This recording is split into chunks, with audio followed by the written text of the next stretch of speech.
this is our agenda. First, I'll go over who we are, who is Jytek, and what do we do. We're going to look at data acquisition fundamentals, and also how that or data acquisition fits into the IoT value chain.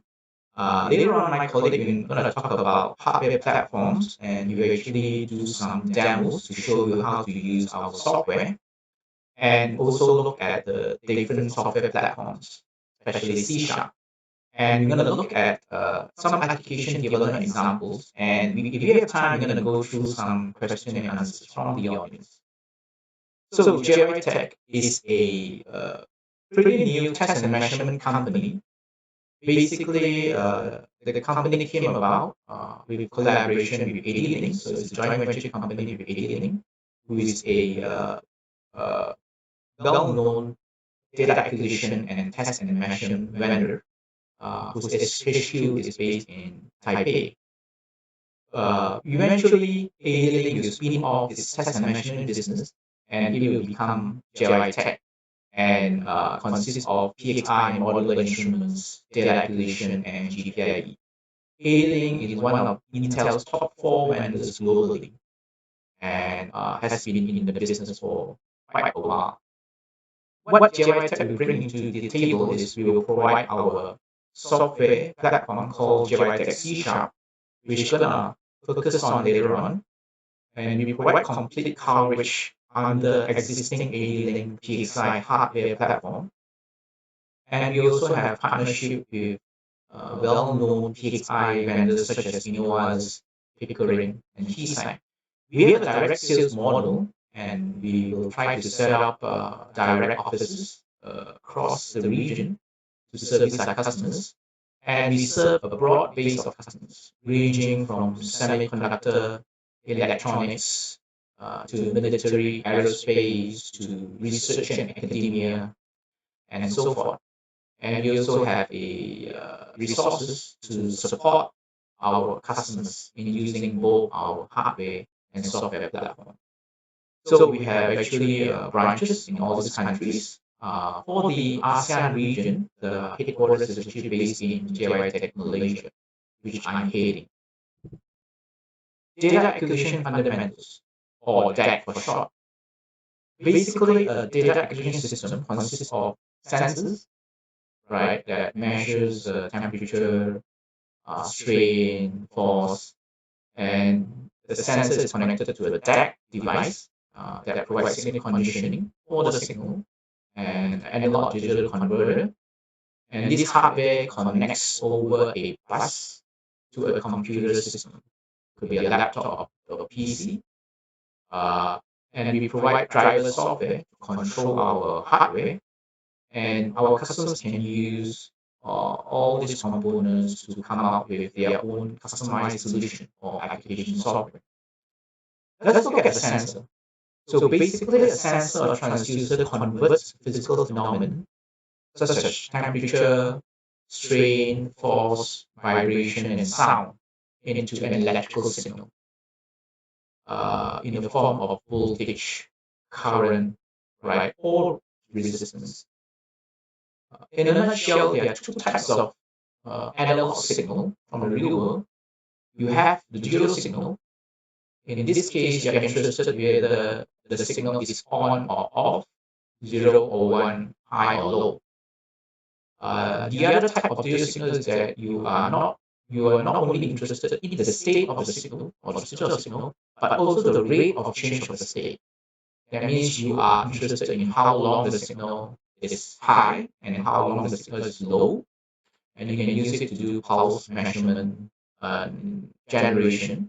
In some cases, if you're a sensor that can detect speed or position, you can use the signal to measure the rate of change signal to measure the speed or the position of the signal or the object, right? In this case, from the illustration, you can see that based on you have a certain disk that spins around, and depending on where the point touches, you actually should know what is the rotation speed position, or also the direction of the rotation, whether it's clockwise or counterclockwise. Another type of signal that is prevalent and is the analog signal. Analog signals are basically continuous values that changes over time. Example of such a signal is could be coming from a temperature sensor that will measure the electrical signal that changes over time. It could be sound coming from a microphone sensor or transducer or vibration signals coming from an accelerometer. Basically, you have two types of uh, DAQ families offered by Jytek. You have the general data acquisition that is typically used to measure voltage and current coming up from the signal. It has typical resolution from 12-bit to 16-bit. And in most cases, if you're gonna connect a sensor to this general DAC, you need to provide your own amplifier or signal conditioner that amplifies and provides excitation to your signal before it can generate the signal back to your data acquisition. In some cases, if you are looking at measuring dynamic signals, signals that changes over time very quickly, and you have noise embedded in the signal, we have another type of data acquisition, which is called the dynamic signal acquisition hardware, right? Similar to the general DAC, it has A to D. However, the A to D tends to have at least 18-bit or 24-bit resolution. You could actually have AC or DC coupling to remove the offset through the hardware, and it comes with built-in uh, signal conditioning or our excitation. For example, we have dynamic acquisition hardware that is well suited for IEP or ICP sensors, where the amplifier is not needed, and this simplifies the connectivity of your system. The other parameter or specification that you need to look at is the resolution of the A to D converter or ADC of your data exchange card. In an actual scenario, let's say this is your original signal, right? Before you can convert this original signal to a digital domain, you need to go through the A to D converter. Again, this is showing A to D converter resolution with 3-bit resolution. It means that you can actually differentiate this analog signal into 8 parts to the power of 3. If I have a 8-bit resolution A to D, then you have even more levels to differentiate the signal with. In a nutshell, a data acquisition device with higher resolution provides you the accuracy and sensitivity to measure more smaller signals, right? The other parameter you need to look at is the dynamic range. The concepts of dynamic range and signal to noise ratio are pretty closely related. Dynamic range is the ratio between the largest valid signal that you want to measure or unit number and the smallest viable one, right? So how much dynamics range do you need for your application? Well, it depends. If you are measuring data from, let's say, a temperature sensor, and the smallest value you need to measure is 0.1 degree, and the largest value you want to measure is 100 degree. If you do the calculation as stated in the formula, you'll arrive at a value of about 60 dB, or you need a to D with at least 10 bits.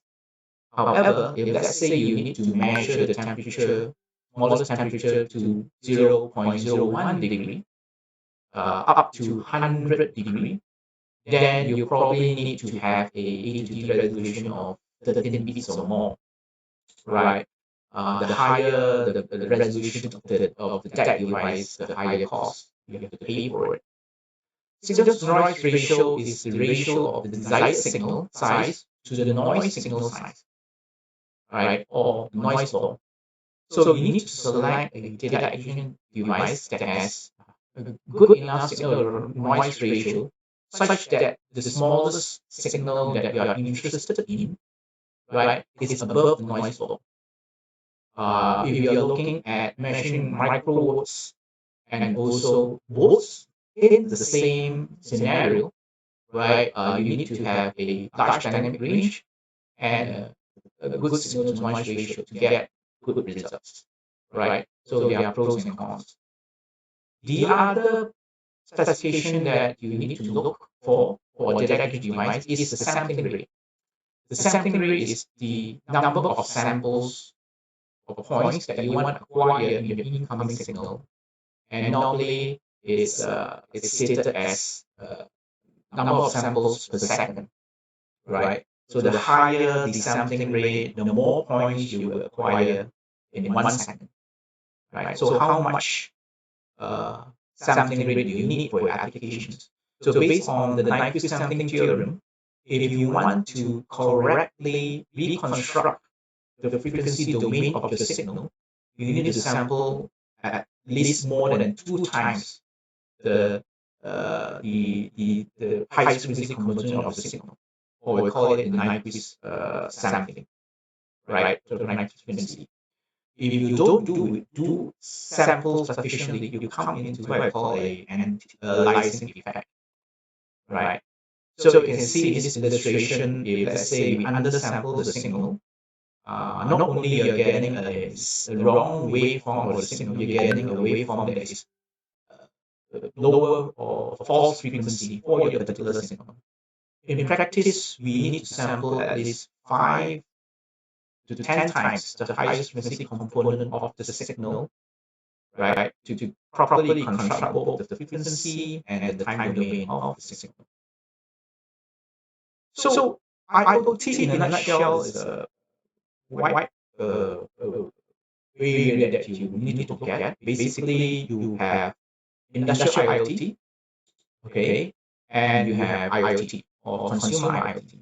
So industrial IoT or IIoT, again, looking at IoT applications in things such as smart factories, smart transportation, smart cities, smart buildings, and so forth. It's made up of systems and subsystems, and a lot of different types of sensors, hardware, gateway, and so forth.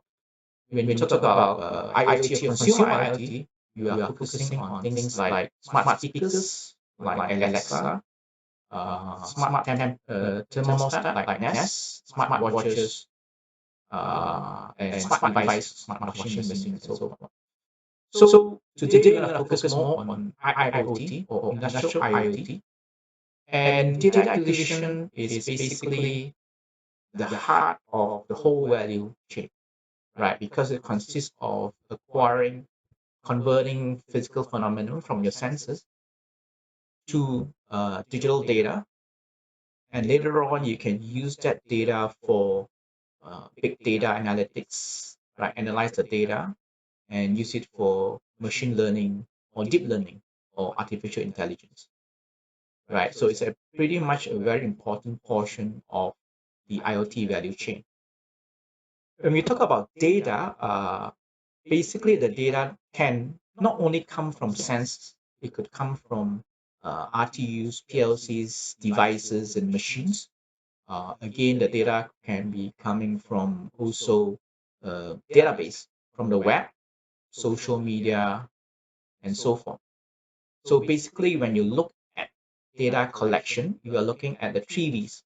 Velocity, okay, data velocity means that do you need the data in real time, I mean immediately, near real time, periodically, or batches, right?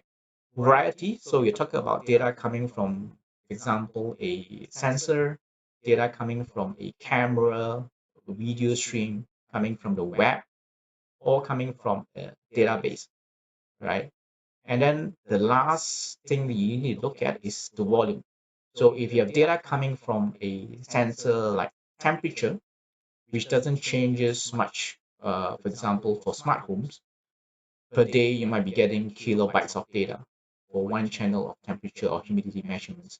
However, if you're measuring sensor data coming from a microphone or sound, you could be measuring at least megabytes of gigabytes of data and so forth. And you're coming data coming from images, cameras, up to 30 frames of 60 frames per second, you could be dealing with terabytes of data per day, right? So again, these are the three parameters to look at. So how do you ingress data into your application that's running on the cloud? So you need what I call IoT gateways, right? So you can see in the illustration, you have sensors that connects to your DAQ device, right? That is connected to your IoT gateway that can be connected to the cloud, either wired or wirelessly. Okay.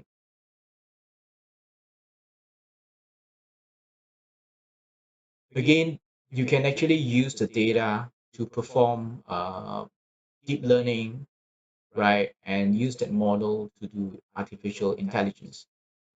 The last part of the value chain is cloud. So where are you going to store the data?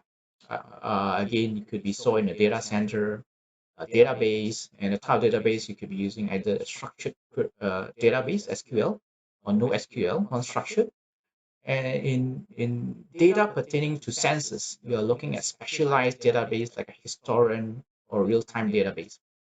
Once you have the data ingested in your cloud, you can start to do the analytics for your data. So in terms of where you want to store the data and where is it ingested, again, there's a slight debate here, right? Some companies prefer to have all the data, all the raw data stored into the cloud, right? In some cases, you also have data stored into the gateway or small nodes, they call what it calls fog computing. So depending on application, if the application do not have very fast connectivity like 4G or 5G to the cloud, right? You might need to store on the edge or the gateways before you can ingest to the cloud, right? And then once you have the data residing on either the edge or the cloud, you can have IoT dashboard, right? Running on a browser, on an app to view and collect the data, right? So again, there's analysis trade-off. If you have everything stored in the cloud, then you need to have massive computing power to analyze the data.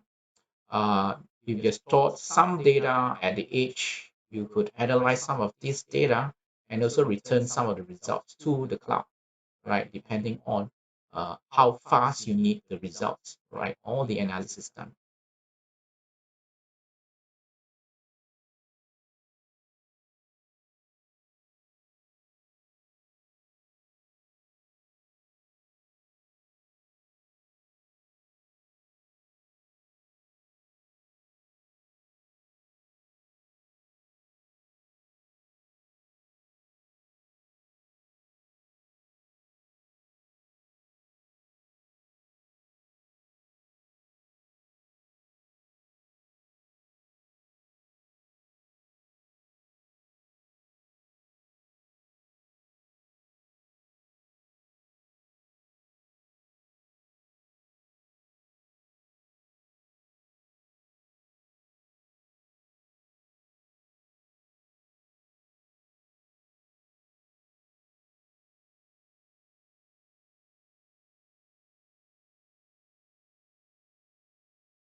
SMU, high-speed digital I/O, RAID, motion card, RF, AWG, digital multimedia, and bus such as GPIB bus and other ones, right?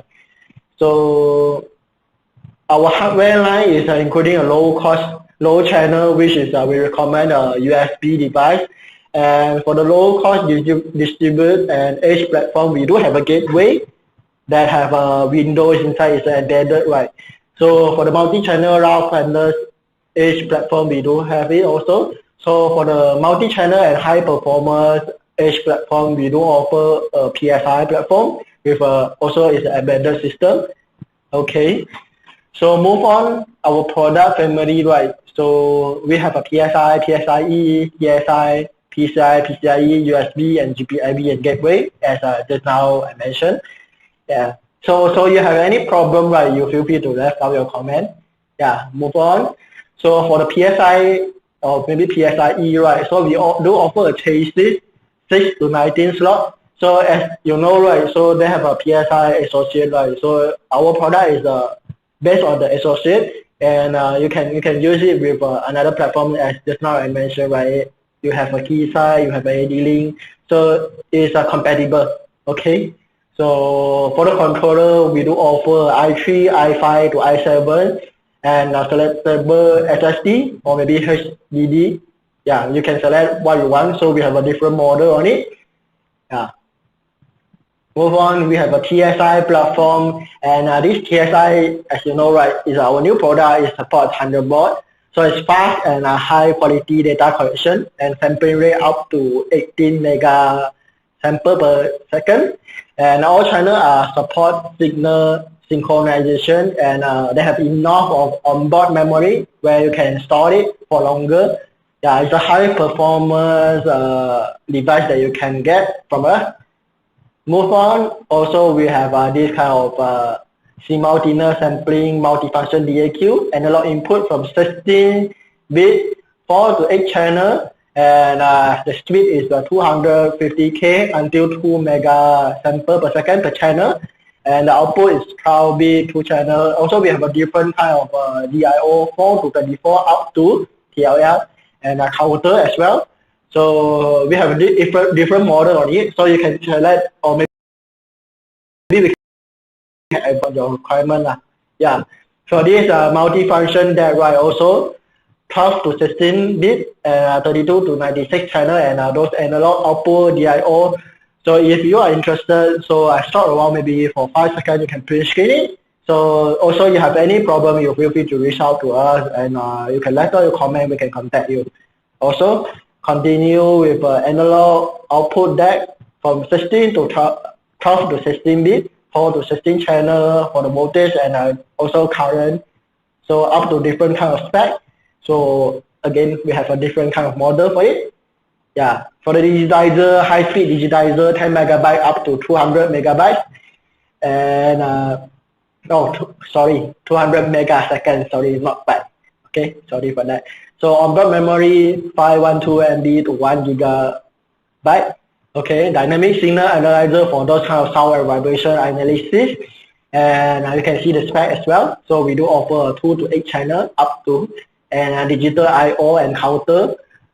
Okay, and isolated up to 8 to 64.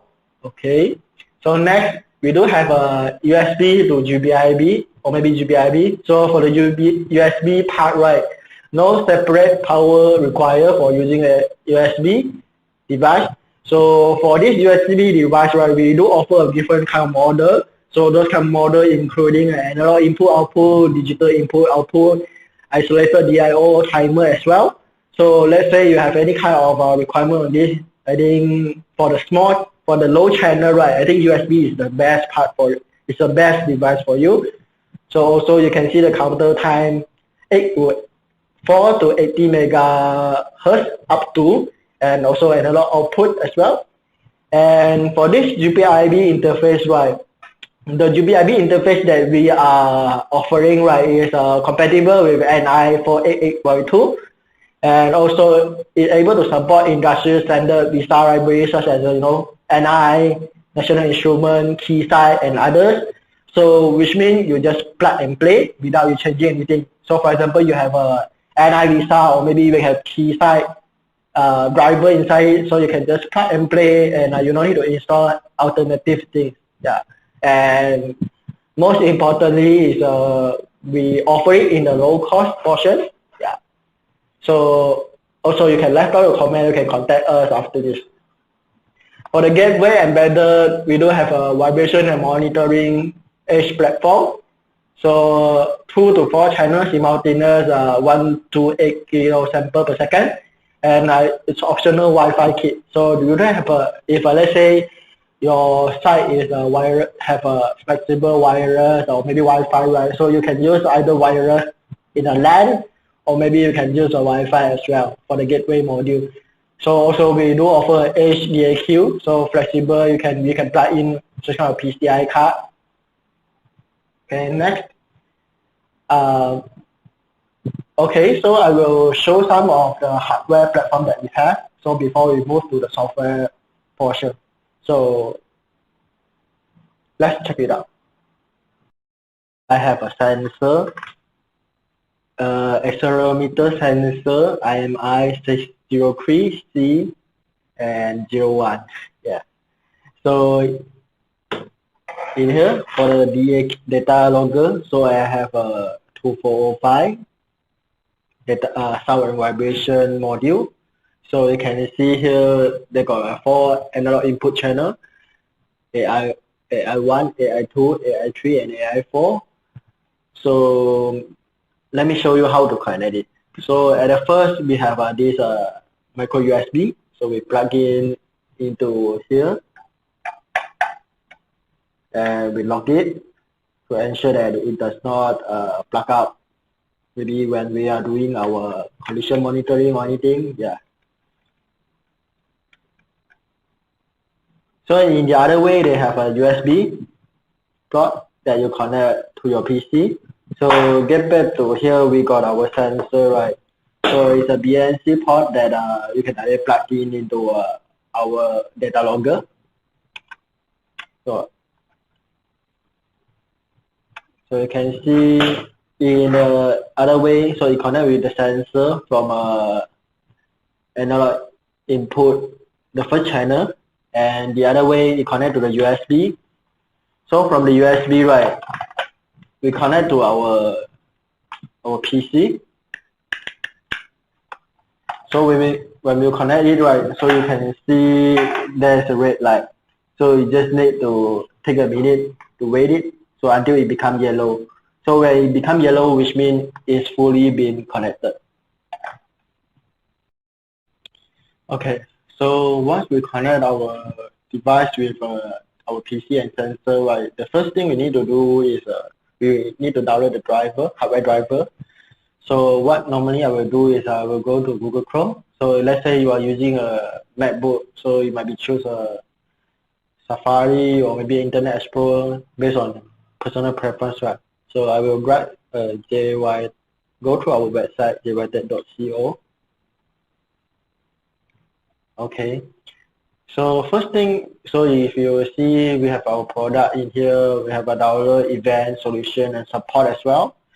So in here you can see our product. We have a PSI chassis, PSI controller, digitizer, oscilloscope as well, and also a GPIB interface. So if you have time, you can go through it. So before we start it, right, we need to do a registration in our website. So by default is in the Korean, so you might be translated into English by Google Translate.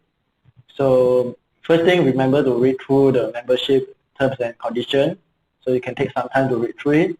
So once you agree with that, so you might be click agree. So same to this privacy statement. So you can read through it. So once you go through it, you might be click agree. So in here, you might be put your ID, password, and password confirmation, and all those details in the registration. So since I already registered, right, so I'm not going to do it again. So I just click login. Vincent1205, my ID. So click the password and I click login. So for the hardware driver side, right, so I will click this download, and from here, right, so you might be searched. So for example, we have a 2405 in here. So I will click a search here. So you can see they have two. So one is the upload. I download the latest version one for March 2018 that we have. So I click in, and from here you can see we support various platforms. Linux also have, Windows also have, and Windows 7, 8, and 10 as well. So you can click it, you can download it. So download anyway. So from here, when I go to download here, so I got a driver in here for Windows. So just click download, just click install. Sorry. So take a minute for it to install.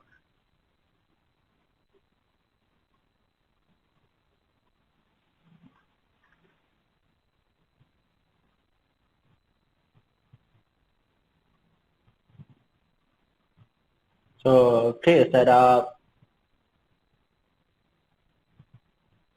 So preparing to install.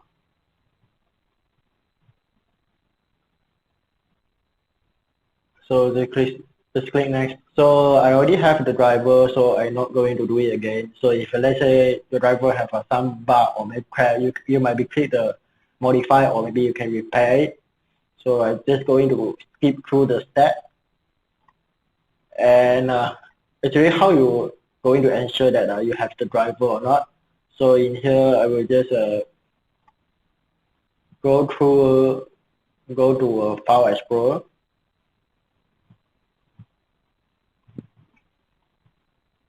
Okay, I will go to my C, and you can check it. So SeeSharp, Jytek, and from the hardware driver, you might be click the hardware.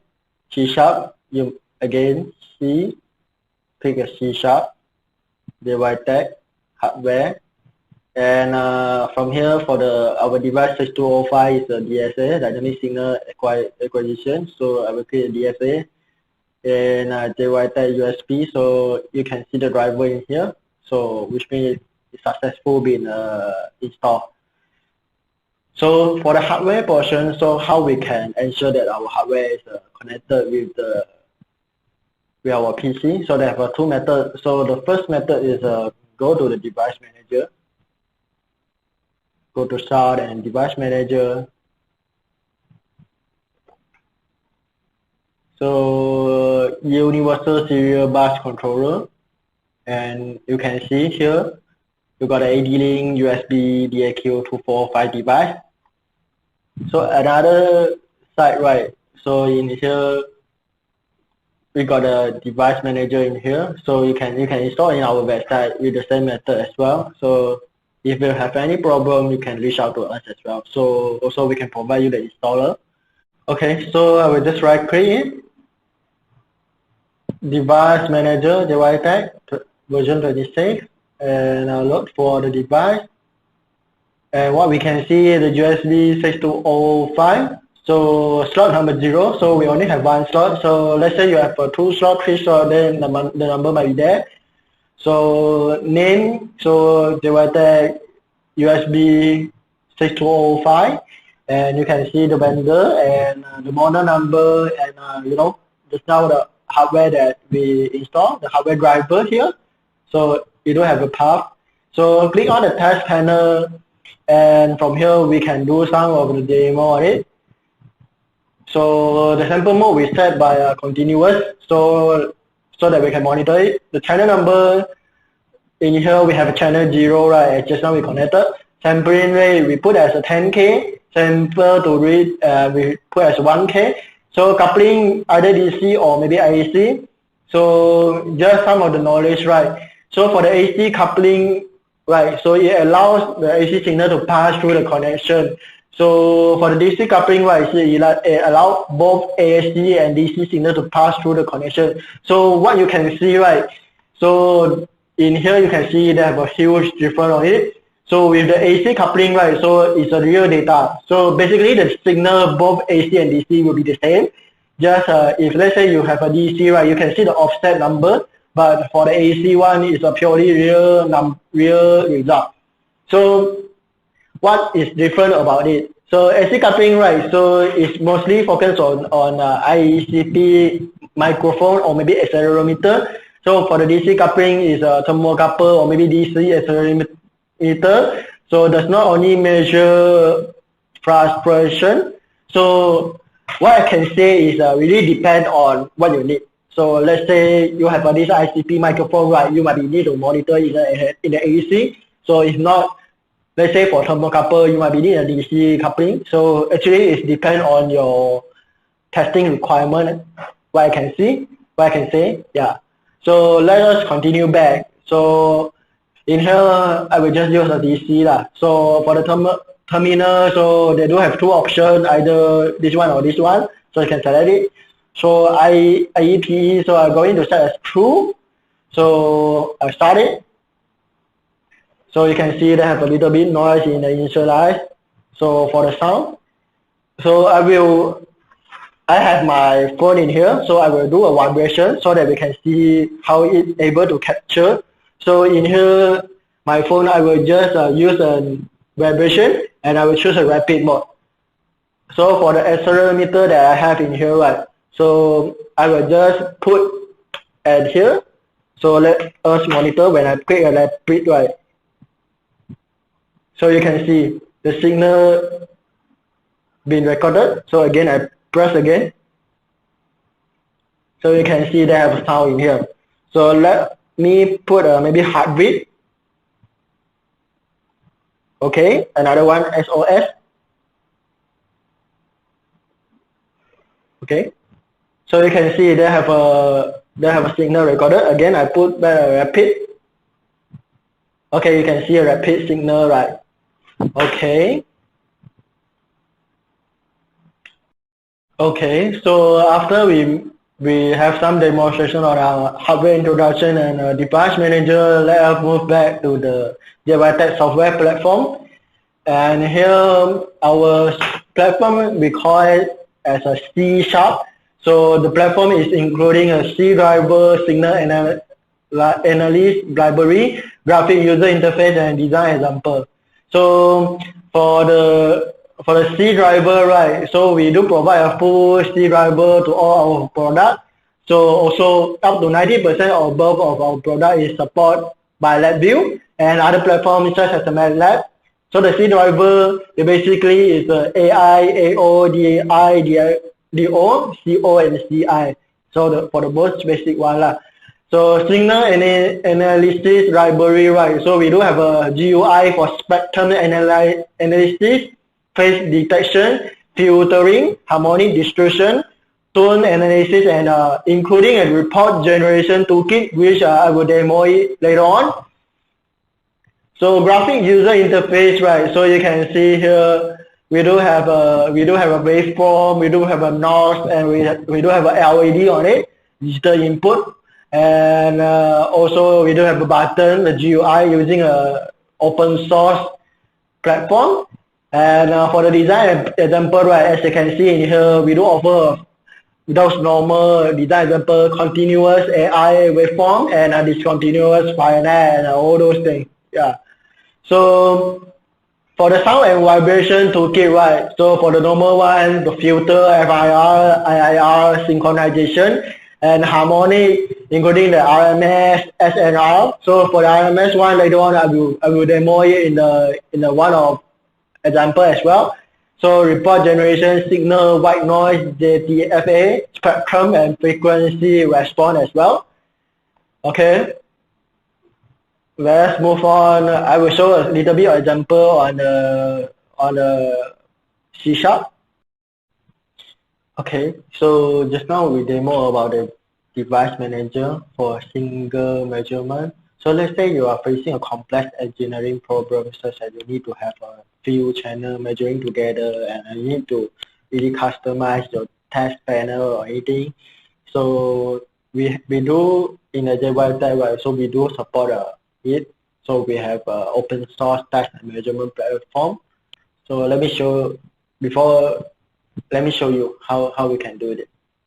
So again, open a browser, go to jytek.co. So again, if you haven't registered, you might be click a register. If you already registered, you might be click a login. my ID and my password. So this ID is specific for other people. Let's say your ID is not necessarily 1203, or maybe you can have ABCD. So it depends. Yeah, depends on individual. Now I'll click login. So in here, again, I click download. So in here they have a C# software. So click a C# software. So you can install C# tools installer and as well as a C# example. So they have an example for various platforms. So in here, going to install a C# toolkit. So click and install here. So you have it. Wait a minute.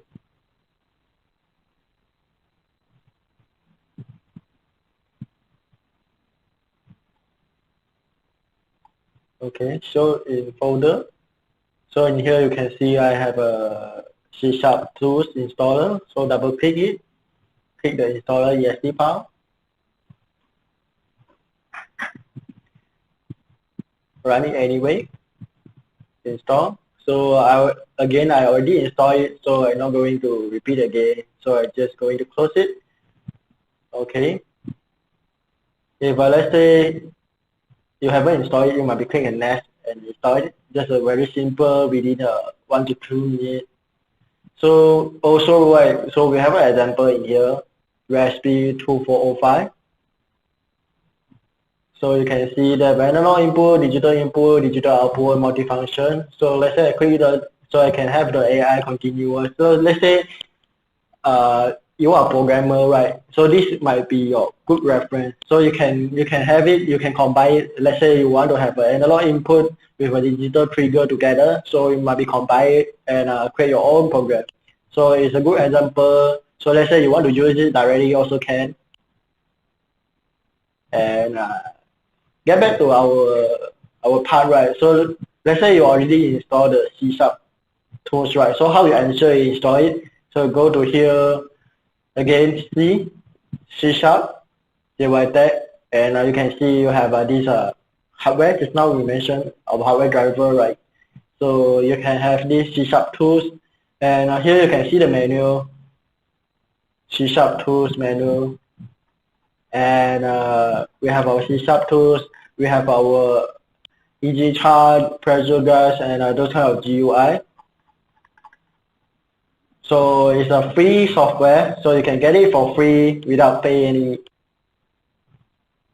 any kind of charge. No charge required. So they have very audio, DAQ Fundamentals, GUI, and a lot of things you can do with these C# tools. So let me just simple show.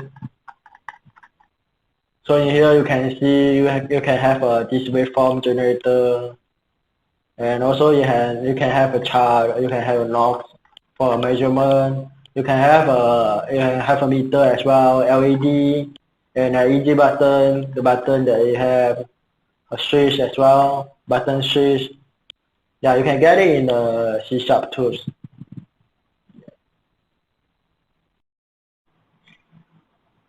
Okay, so once we install the C# tools, right? So here we can start our program, and here I'm using a Visual Studio Community version 2019. So you might be used 2015 as well. So it's without the same. Also, you're able to support. Yeah, let me open it. Visual Studio 2019. So take a second. In here, so let's just create a new project. And from here, right, yeah, take a second for it to be load. And from here, we're going to use a Windows Form app. And you can see few options, Windows Form apps for C#, and Windows Forms app for VB, and the one that we're going to choose is Windows Forms app.NET framework. So please choose the right one, and click on next. In here, right, so just simply put a Jytek example one. You can name it any kind of name that you prefer. Yeah.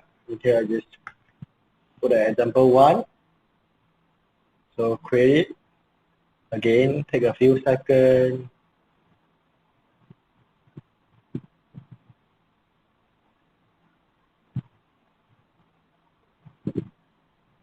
Okay, so here you can see the front panel. Okay, so I already insert the C# tools, but let me show you guys. I'm going to delete it. Okay, so you can see that by default they have a few tools, WPF, data, and from by default by the Visual Studio. So in here, I'm going to right click any place and I add a tab here. I'm going to name it as a Jytek instrument. You can name it any name that you want as well, so it's not a fixed. So right click it, choose item, and from here I click a browse, and again C#, Jytek C# tools that we have installed just now, bin, and in here we're going to choose C# tools JY DLL. So make sure to get the right one, open it, and then take a few seconds for you to load it. Okay, then click OK. So you can see we have our from here Jytek instrument. We have our toolkit, our GUI. So you have a EG chart, we have an array, we have an LED, we have a LED matrix, pressure gauge. So in here we're going to use the EG chart here. So let me put an EG chart here. Okay, so from the property side, right, so you can adjust the color or maybe the graph. You need to have a blue one based on your result or maybe your test requirement. You can just change it. You can monitor it anytime. So from here, I'm going to put an EG button here, the button that we start acquire our data. So I'm going to change it as a start. Start. Going to name it as a start. Okay, start. So let us start our programming first. Just show a simple programming. Okay, I'm going to right click so you can see our platform here. So the first thing you need to do, right? If you all remember, right? So just now we got install the hardware driver, right? So we need to install the hardware driver here. So I'm going to right click here, reference, and add a reference. So again, browse, C# again. So every C# toolkit or platform you can go through C and C#. Jytek. So you choose hardware. So in here I got a DAQ and DSA. So let's say you have a switch, you have a RF, you have a DMM. So it might have a different folder showing. So in here I'm going to select the one that we have 2405, and I'm going to choose a bin, and ensure you choose the right one, the DLL file, not the test panel or maybe installer helper. So I'm going to edit. Then I'll press OK. So you can see here we got our reference point in here.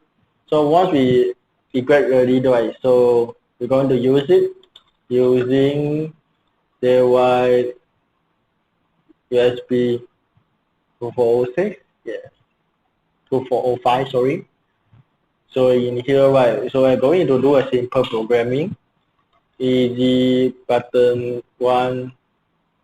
So enable equal to false. So we set initially the button equal to false. Then I'm going to set double sample rate. Going to set the sample rate as by default. I'm going to set as maybe 10,000 and an integer. Sorry. Integer, okay, and sample to acquire let us acquire 1K sample. Okay, once we initialize all the things right, so we're going to initialize our device. So in here, AI task, CI, CO. So based on your requirement, right? Let's say in here we're going to use the AI task. Okay, AI task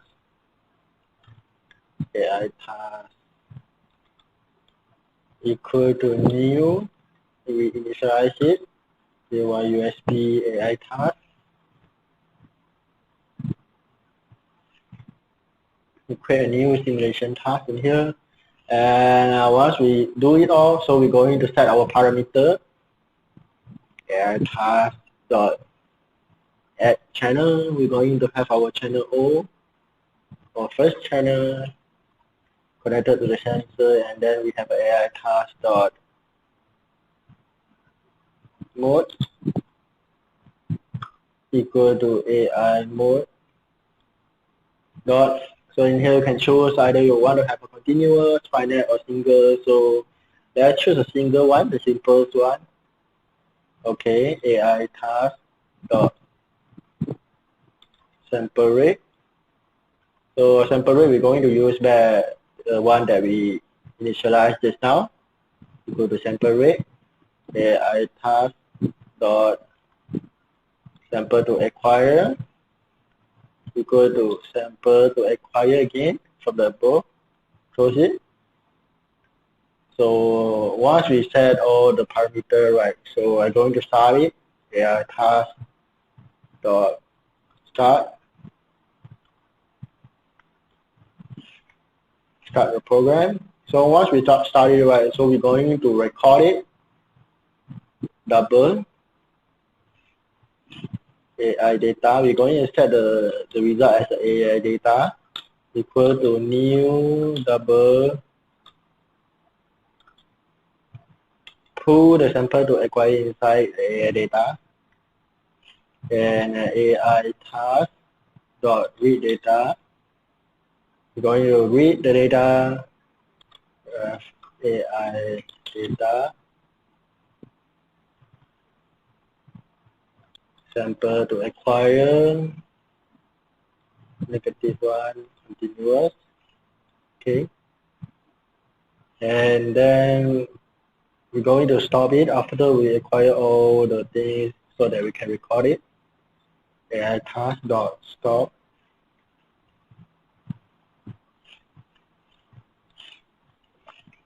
Okay, so once we start it, so we're going to show our chart, so our graph, EG chart dot plot. Going to plot all those data, AI data, into our graph. And then last but not least, we're going to get our EG button become a true. So it's finished. Enable equal to true. Okay. So that's all. So we got an error. Let me check. Okay, line number 34, AI task dot. Okay, in here, let me see again. Dot start.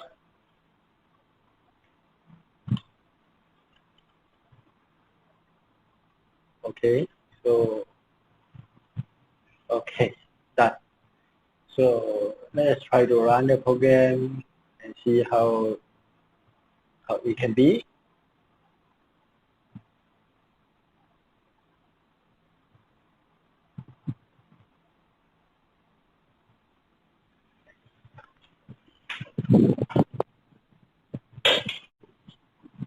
Okay, so we have the graph here, and let's just start it. Okay, in here you can see we get a signal, right? So I will going to change, disable the auto scale and start it again. Okay, you can see here we got a signal, right? And I'm going to save as a CSV. Okay, in here maybe I'm going to save as maybe example 1, right? Just now we have example 1. Okay, So we can save the data. Actually, you can do it using our report generation toolkit as well. So in here, for example, one, right, you can see the data, okay, from T and series one, the result that we have from what we acquire right now, right? We're able to generate a report here, and also you can save the image as well, desktop, example one. Okay, so in here you can see we get the result. Okay. Okay, so just now we got a simple application using an AI task, right? So let me show you again. So how the SeeSharp able to do the capability of our SeeSharp open source platform, and what can we do in the report generation and get some array and a dynamic signal processor, something like that. So in here I got one example. So from here you can see the programming is built by Visual Studio. So just now you remember, right? You're able to recall. So I have a reference in here. I put a driver, install a driver, and I have an example using here. So beside of that, I also using some of the array and a file DSP. So we're going to create a file. So we're going to use a C# tools file and a DSP. We're going to have our signal processor. So the program is quite long. So you're going to generate some of the things. I write it, so I'm not going to demo it line by line because I think it might be not enough time. So just going to show you guys how you able to done. So from here, right, you can see again, I got the Jytek instrument, so pointer and all those things. So we put in here our general user interface, our front panel. So in here, I just run it. Show some demo, I run it. So I'm going to take a left a little bit so you can see, so it didn't block you. So we got a setting here, we got a measurement, we got a file viewer. So first, we're going to go through the setting first, the board. In here, I set until board number 10. So we got the 10 board. So let's say you have more board for more machine condition, sound and vibration monitoring. You can set. You can just modify the program. Okay. So we are using a board number 0, so sample rate and 10K. So again, I'm going to change as what we did at the example. We're going to read only a 1K example. So channel 1, channel 2, channel 3, and channel 4. So we are using a channel 1 only. So accelerometer, you can choose either accelerometer, microphone, and maybe voltage. You want to get voltage, AI voltage, and IEPE. Going to put as on. So a coupling, so just now I got mentioned, right, theoretical on the coupling on the offset related. So you can choose either based on your application. Scaling, we're going to choose one. So unit is MV per gram, or no, gram, MV per G. Okay. So save data, we're going to enable it. So I'm going to save it as maybe I just put random name, JY1, or maybe Jytek and Jytek 123. Just simple put a name. Okay, Jytek 123. So got a save in the Jytek 123 demo. Okay, apply it.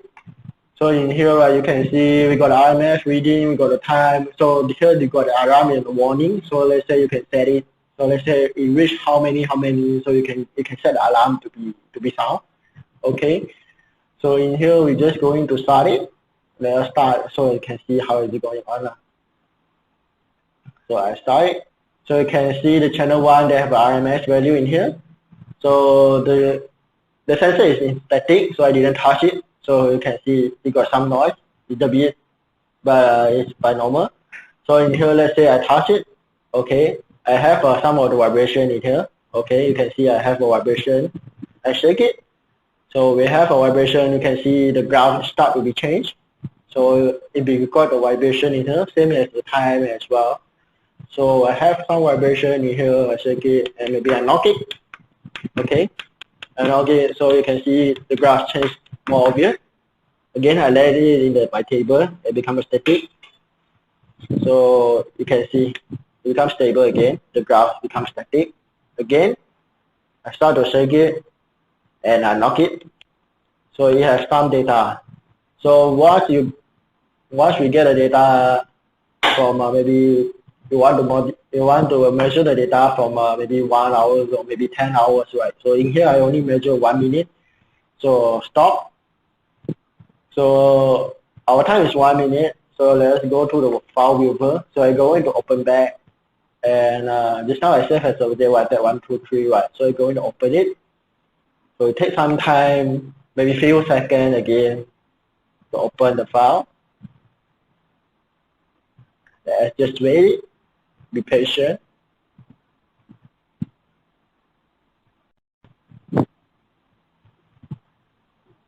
Okay. Okay, so here you see we get the data already. So in the beginning is zero noise or maybe zero vibration. In here you can see when I set it right, or maybe I knock it, so you can see there's some value. You can zoom it as well. There's some value in here, and you can zoom out as well. Okay, so you can monitor the time chart as well, and so I'm going to save the image, or maybe I want to have the image. I'm going to save it. Yeah. So open again. So let's say I want to open the previous one that I saved. Okay, maybe I saved last week, right? So I'm going to open it again at webinar. So it's not necessarily the one that you saved just now. So we can see I also have another type of data that I saved previously. So also I can zoom it. I can get the data in here. So I can zoom it again. I can zoom it again. Okay, I can see the waveform. How is it going on? Yeah, something like that. So that's all for me in sound and vibration condition monitoring. So let's say you have any problem, right? You can reach out to us anytime. Yeah, feel free to contact us on Jytek, and can have our LinkedIn profile as well. Okay, thank you very much. Have a nice day. Okay, Vincent, talk about and share with you some application example done by some of our customers. So the first application example is in the area of machine condition monitoring diagnostic. So a lot of our clients are using data acquisition hardware from Jytek to perform vibration monitoring and also sensor measurements such as temperature. So this is actually coming from a client. They actually produce CNC tooling machines that has built-in IoT capability and also monitoring capability. So in most cases, during the machining or processing process, right, they need to monitor various parameters to make sure that the machine be operate as expected and there is no quality issues, right? By monitoring the vibration signal from the machine itself and also the temperature, they are able to prevent or predict failures and perform diagnostic on machines. So in this case, they're actually using our IoT Edge device, MCM6100, that's connected to USB DAQ. Basically, this is a multi-type or sensor measurement device that can measure thermocouples, thermistors, RTDs, strain gauges, voltage, current, and so forth.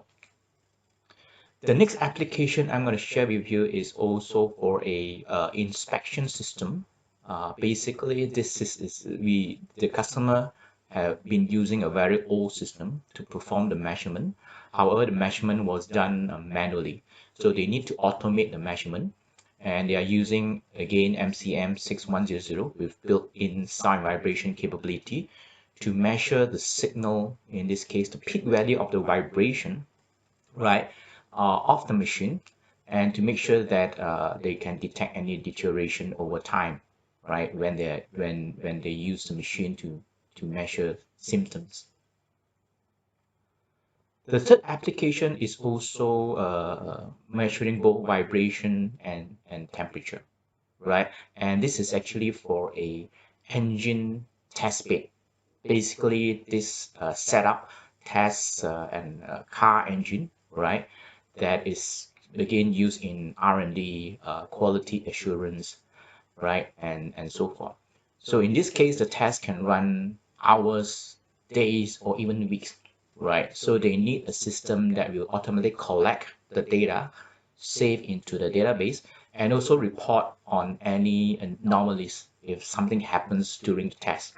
And their technicians are able to access the data through IoT dashboard using tablets or mobile phone, even though they are not at site, at the test site.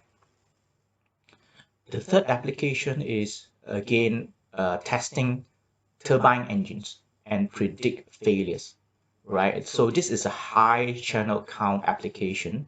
So I believe the total number of channels it's measuring is about 120 channels, right? So they are using a lot of accelerometers to measure vibration that's mounted onto the chassis of the engine turbine.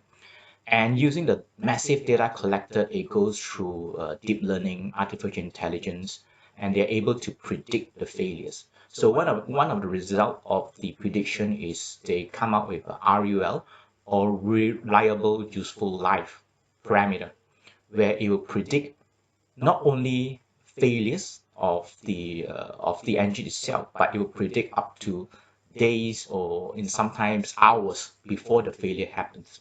So once the prediction is done, the technician can go in and further try to remove the engine from operation and use it and perform diagnostic on the engine itself.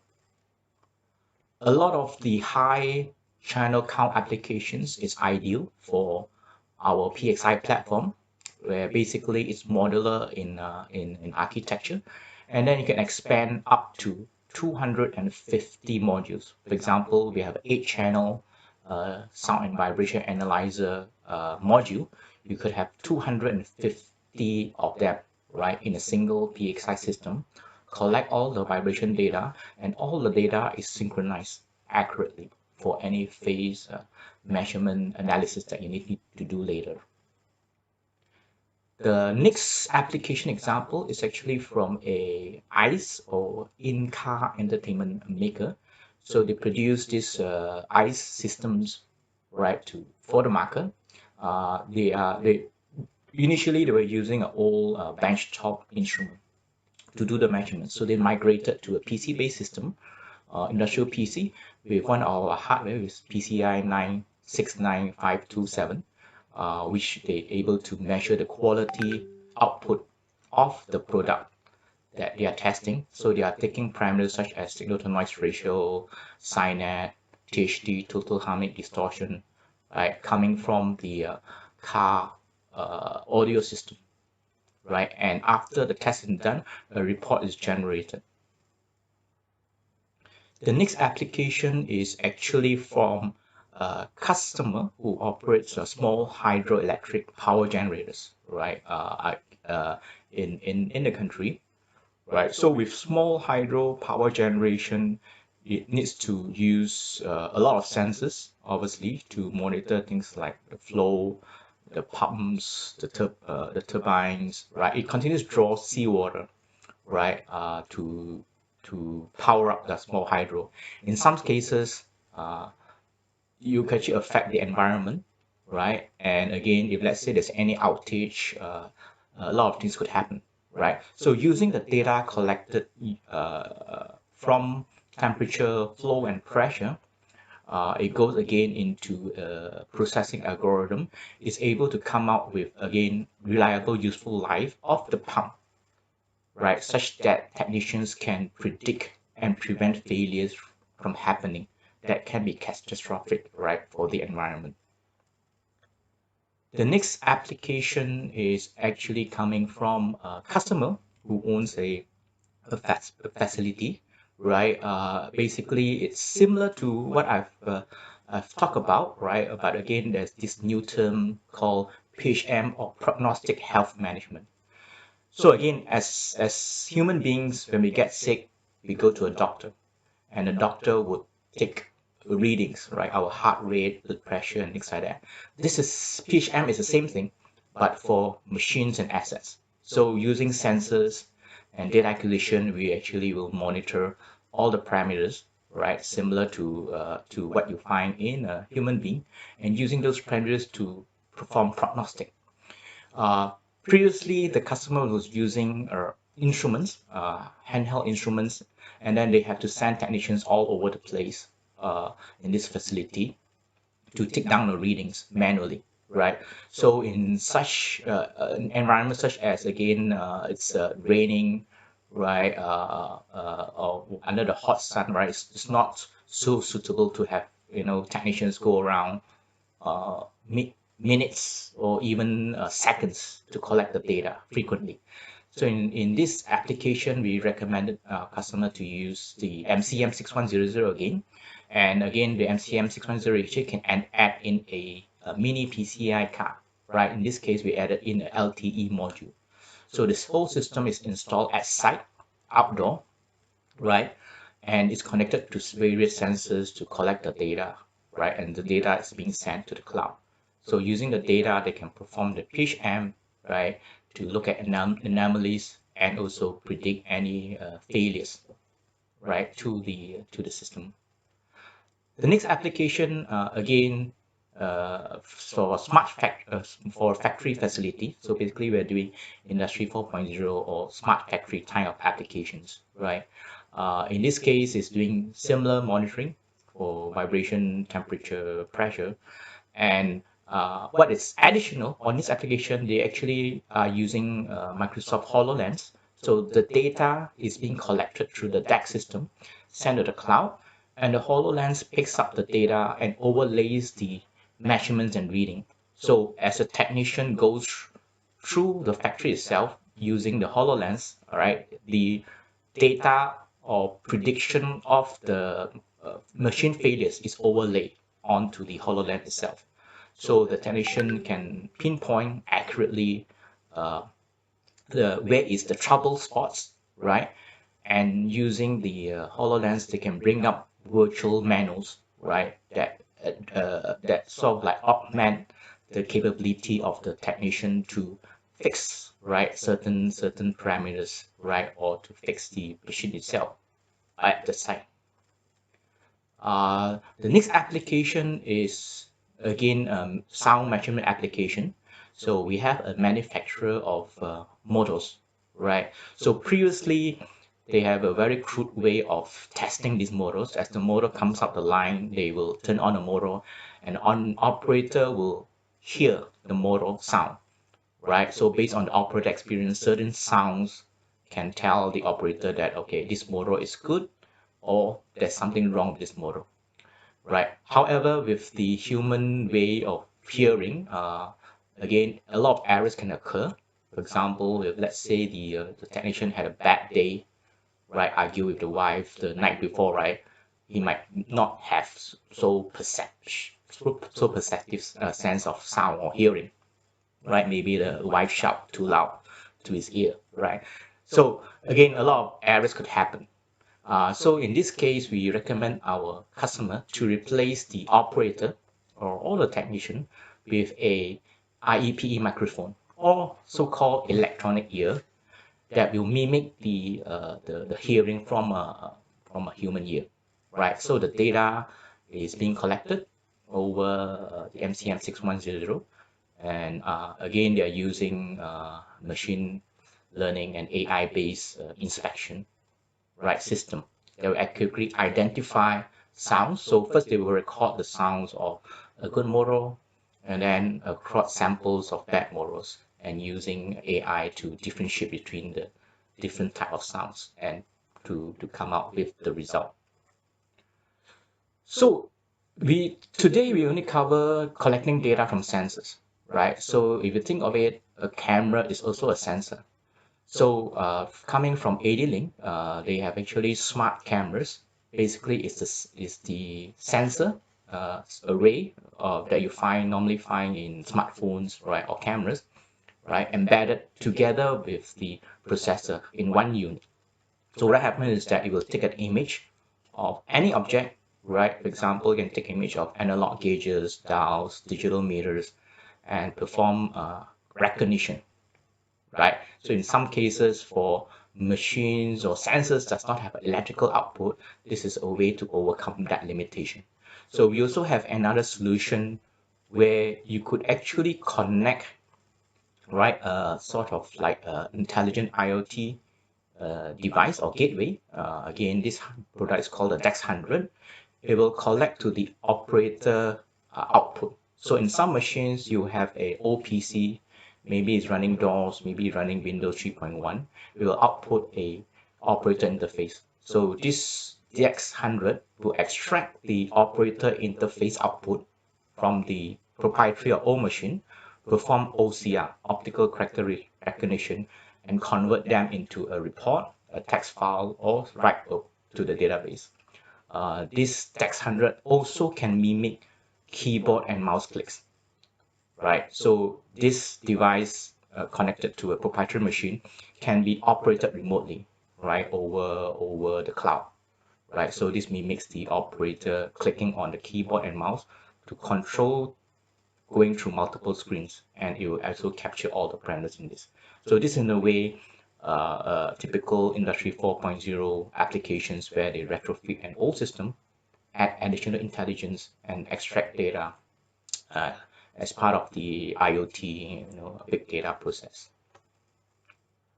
So to get a lot this data, right, into the cloud, normally you would use what I call an IoT edge or gateway, right? In most cases, our clients would connect to our data acquisition devices. So other than USB, Ethernet, we also provide PCI or plug-in cards. So the first device over here is actually a industrial gateway, IoT gateway that has expansion slots to put in your PCI or PCIe DAC cards. You also have USB and Ethernet ports, right, to connect to external DAC devices, right? And you can run Jytek SeeSharp, right, or other type of software platform in here, right? It runs the latest Intel i7, i5 processors, so it's a very powerful processing platform. Again, if you don't need such powerful processing, you can go with a smaller system, which is the E13900, all right, IoT gateway based on this Intel Atom interface. Again, it does not have a PCI slot, but it has a mini PCI slot. So you can plug in mini PCI modules and USB DAC cards, not only for data acquisition, but for image acquisition, machine vision, and also motion control applications. If you need a very AI-centric system, there's also industrial AI gateway from AD-Link as well. It's based on NVIDIA Jetson Xavier platform, where you can connect the DAC that is collecting data from sensors through this gateway, perform all the analytics, right, at the edge, right? And again, you can use it to control and talk to other type of industrial devices like PLCs, RTUs, and other subsystems. So depending on your project and applications, again, if you need to set up maybe 10, 20 systems, you can actually use off-the-shelf devices and gateway that we have presented. For some customers who are looking at OEM or ODM design, right? So we also work with a partner to do ODM design. Mainly, you can use our off-the-shelf data acquisition products and off-the-shelf gateway for prototyping your project. And let's say you need to deploy 100 or maybe 200 or even 1,000 systems, right? You need to cost the system down. So what we offer from Jytek is we also carry a SOM or system on module. So basically these are very small, tiny embedded systems, right? Running Ubuntu, Linux, Android, Windows, right? For your application, right? So depending on your processing need, how rugged that you want, right? You can use this SOM as part of your end product or end design, right? So we have also starter kits for you to do what I call AIoT prototyping, where basically you can do similar and come up with similar solutions and products according to your specific needs. So in the ASEAN region, we're actually partnering with a company that can design the carrier board for you.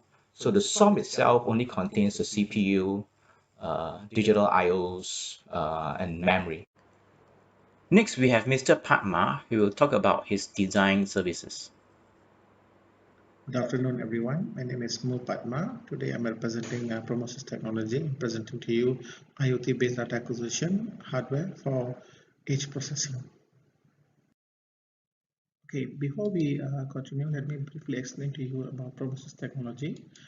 Established in 2004, we are kind of a 17 years old plus company focusing in design and development, manufacturing of highly vertical process monitoring system.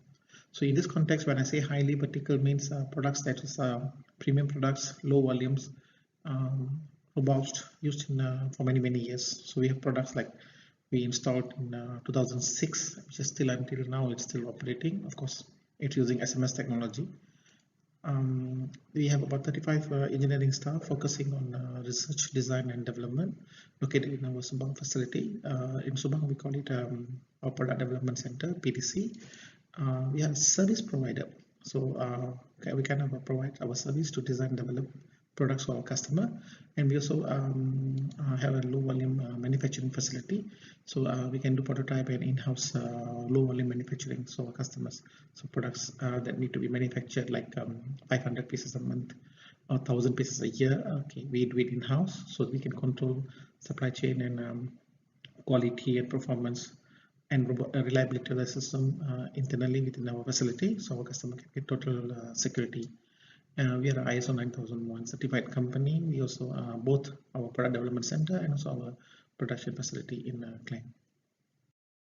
So as I mentioned earlier, we offer the blue circle of our, that is our expertise, our forte. So we do the research and development of new technologies. We learn about Sigfox, LoRa, NB-IoT, 5G, that kind of things, and we do the qualification processes of the vendors, module suppliers, chip suppliers, the kind of things. We learn about new things like CAN bus 29-bit addressing. So we learn about that first before we go to we offer that technology to our client, and also we do the development of software and hardware to meet our client end needs. When I say software, means firmware, programming tools, configuration softwares, and now in IoT realm, we do cover Android application, iOS application, and also cloud softwares. So we do manufacturing. We focus on low volume manufacturing. So anything that goes above low volume in our metrics, we have our EMS partners both in Malaysia and also in Shenzhen. So we can link them up, and then our customer can manufacture there and continue to produce their boards. We can support them after that transfer of manufacturing to there. So basically, the customer is their product, their brand, and they have to invest on their marketing, exhibition, marketing material. So this is the orange circle is our customer circle, the blue circle is our circle. So our motto is your market, your product, we design and manufacture. Now let us go into our today's subject matter. I'm briefly going to explain to you about IoT a bit and edge processing. I guess I don't want to go into detail too much about IoT. I'm very sure all the audience here knows what IoT and what's edge processing, but just to bring the tune, I'm going to briefly explain about IoT and on the need of edge processing. So IoT is basically collecting data from various sensors installed in various places and bring it to a central location and to create value. That's it, create value using sensor data. Now, in order to keep the IoT sensors cheaper, longer battery life, the design must be simple. The device must collect data and send to a cloud using low power wide area network connectivity like LoRa, like Wi-Fi, like Bluetooth, this kind of things. And then the cloud part where the data comes to a central processing location, it will be processed. It won't be done in the sensor itself to keep it lower and simpler. Now, when I talk about edge processing, means rather than sending the data to the cloud, the data will be sent to an edge processor, a box, a gateway, a hub.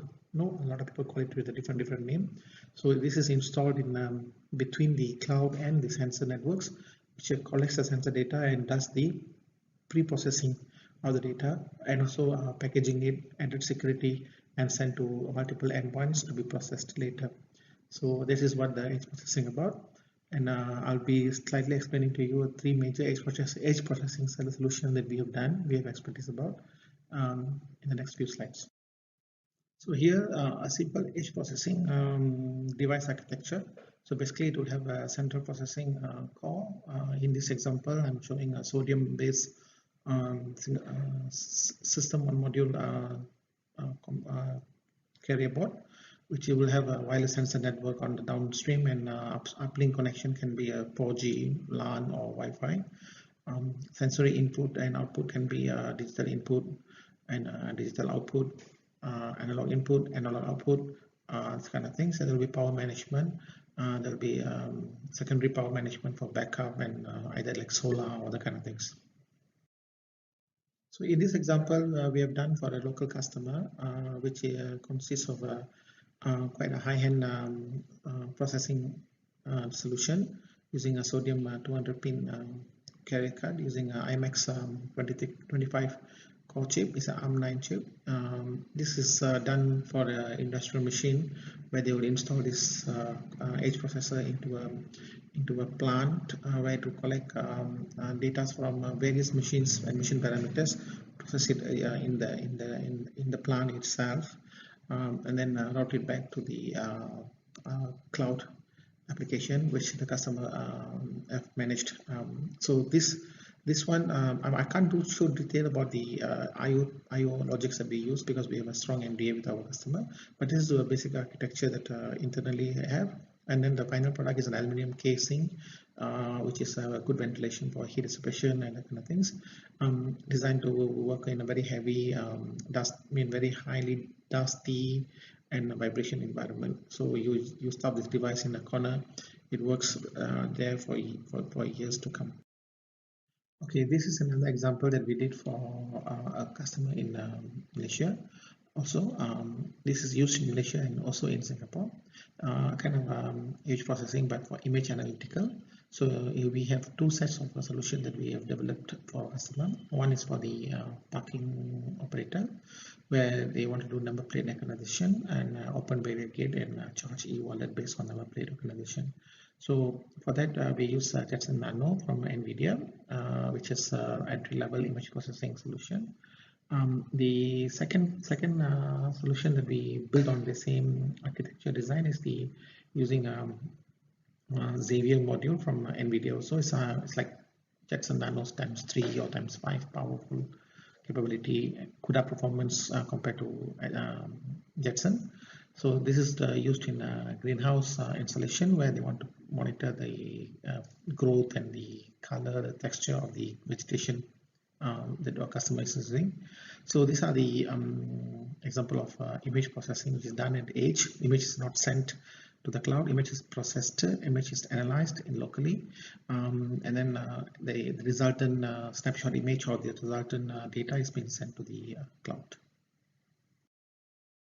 So this is another very good example of edge processing which we used router modules. So routers are chips that route data from Wi-Fi LAN to another uplink. So with the availability of OpenWRT platform and also the modules that available, especially from company like Qualcomm, Cypress, or Realtek, we able to do this kind of products where it provide a Wi-Fi connectivity for the downstream application, like anything that can connect to downstream on Wi-Fi, and also it can provide uplink connection to the standard 3G, 4G uplink LAN or the kind of things. But before the data has been sent out, the data can be locally processed, locally managed, and locally analyzed, consolidated, and sent to the cloud. Now this module is from a company called 8Devices. So sodium-based modules a lot in the market. Jytek also having a lot of modules which we can use to build the products of your choice. So we came to an end of our presentation. So my presentation. So if anything to be contacted or if there's any further questions, you can ask me. My email address is there, and I'll be glad to answer. I'll stand by now.